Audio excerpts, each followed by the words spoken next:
Hello and welcome to Do It Yourself channel.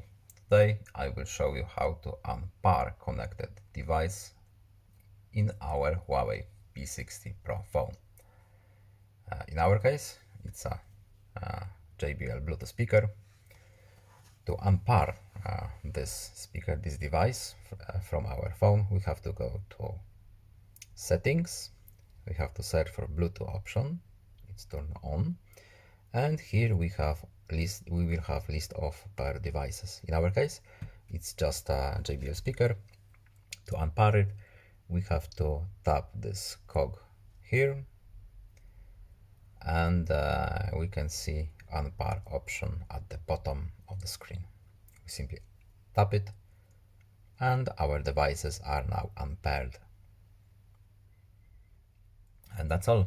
I hope it was helpful to you. Please leave a like and subscribe. Have a nice day and see you in the next video. Goodbye.